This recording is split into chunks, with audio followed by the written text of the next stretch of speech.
New at 10, neighbors say they are anxious after 5 stabbings in 1 week on Boston's Mass and Cass corridor. Boston 25 News reporter Drew Corridas shows us what business owners are willing to do to keep their employees safe.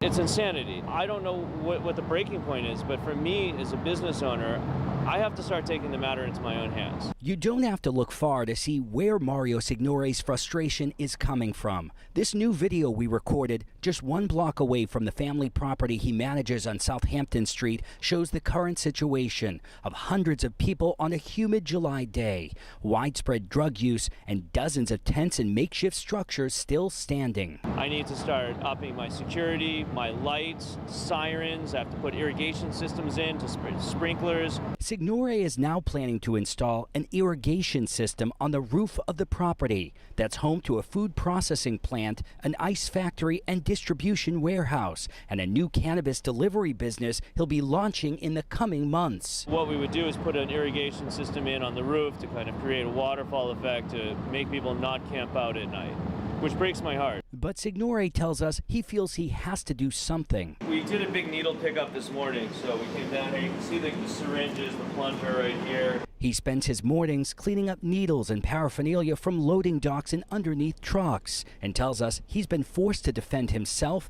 and his employees at a moment's notice. I had to break up a fight the other day between one of our drivers who was swinging a 2-wheel car trying to protect himself from a crazy guy who didn't know who he was screaming gibberish, trying to come at him and eat the guy's face. That unnerving confrontation comes on the same week that community leaders say there have been 5 stabbings on the Mass and Cass corridor, and after Boston Police Lieutenant Peter Messina was recently maced. Messina, seen here giving a public safety update at a virtual community meeting in April, was visibly absent from Tuesday's meeting.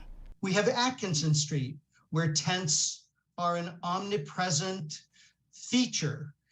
We have a police lieutenant that was just maced by somebody riding their bicycle across Atkinson Street and macing him. This has been a total failure. There's been 0% improvement. Somebody, I would just like to know, do you tell Michelle, or is she living in some Lululand where she thinks this is going really, really well?